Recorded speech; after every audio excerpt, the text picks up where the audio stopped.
Yeah, we're coming on our last week here before Christmas. We had a game last night with Waldorf, and we got to play a lot of people. Brian talked a little bit about just like an emphasis. We wanted to keep the three-pointers down. They averaged 10 a game at about mid-30s, and we held them to three-pointers. So that was a goal. So when you're playing against a non-Division I opponent, I think it's important to try to emphasize certain things, to try to get other things out of it. We simplified a lot of stuff on offense and just tried to do a really good job of getting the ball inside and then playing off our passes into the post. And again, I thought our field goal percentage reflected that. I think we're really trying to put an emphasis on how we play when we don't have the ball in our hand, and then getting the ball in that painted area. We call it the heart, right? Getting the ball into that heart. More often because good things happen. And just over years and years of doing it, our field goal percentage is so much higher, any team I've ever been a part of, when you get the ball in that area. So it's just like, Tim, when you get the puck in front of the net, center the puck. It's no different in basketball. It's you want to get that ball where the defense shrinks around that basket, and you can open up shooters around, and it just simplifies things. So when we work at it, so last night was a good game for that. Moving forward, Utah Tech, really impressed with what I'm seeing on film from them. They're physical. They will switch up defenses. They'll switch up ball screen coverage. They'll constantly kind of put you in where you're in a little bit of a figure it out stage.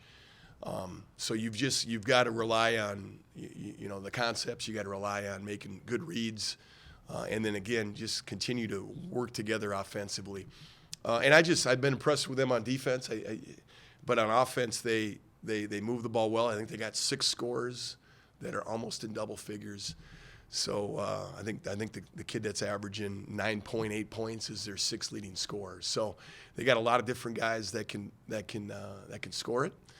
And it's going to be an awful good test for us on the road.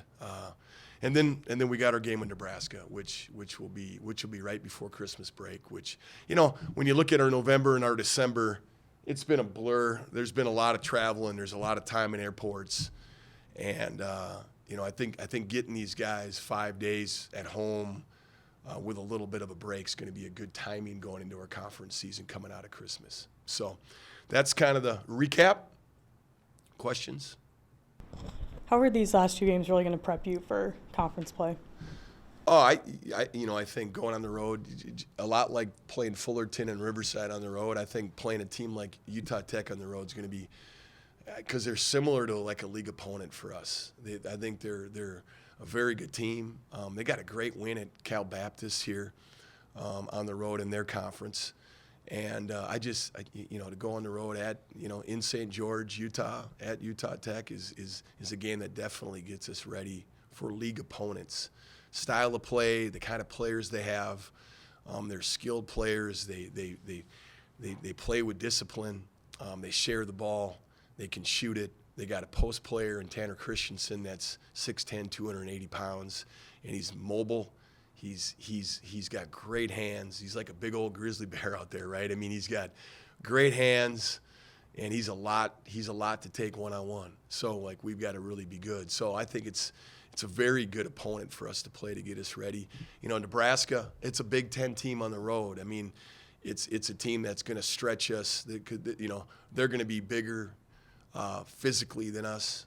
They're going to be really athletic. They got some guys that can really score it, and it's anytime you're playing a Power 5 school on the road, the great thing about those games is that like they magnify, like if you're not ready to play, they'll magnify that by going on a 10-0 run to start. Like that's just when you're playing a Big Ten team on the road or any Big Ten team, that's what they'll do. That's what Iowa did to us. So I'd like to think if we come out there and really compete from the tip and really take pride defensively and competing individually, but as a team really competing together, communicating well, that's going to be the goal, is that we really make life hard on Nebraska and then take care of the ball, get great shots, get the shots that we want. And when you're going against that level of competition and you're doing those things, win or lose, you can really get better from those games, and that's kind of what we're looking for out of that Nebraska game. But last time we're down there, we found a way. So I mean, let's just I think you always want to approach games like you're finding ways to win. Like you're always looking and finding ways to win all the time. You're finding ways to win, and ultimately that's what we're trying to do. Go from playing some lower level teams in non-conference to playing a couple Power 5 teams.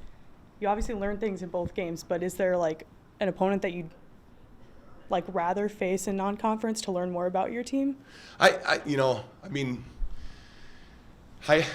think I've really liked our schedule. I think we've been challenged. I don't love the fact we're traveling this much. I think it makes it hard on our student athletes when we're traveling this much, right? But it's just part of it in the mid-major life. So that I would, but I think we've had a lot of good opponents that are very similar to us level-wise, right? And then we've managed to, we managed to put some, a couple Big Ten opponents on our schedule early on, with this Big Sky Challenge with Northern Colorado and Northern Arizona. I think those are going to be two games that are very like opponents as well. So, we got a good mix of our schedule. I like the different. We played some really athletic teams.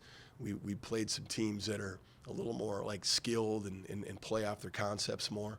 So I think we've got a pretty good range of different styles of play that we've gone against this year so far. So I think it's been a good prep for us getting ready for our league. Our league's always been a really good offensive league. It's been student athletes that I think it's a well-coached league. I think the preparations going into Summit League games, you got to be on top of it because they're gonna really try to expose weaknesses and play to their strengths, and I think this schedule's gotten us ready for that.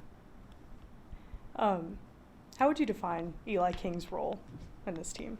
Well, it's his first year here. I think he's just such a natural day in, day out kind of leadership guy.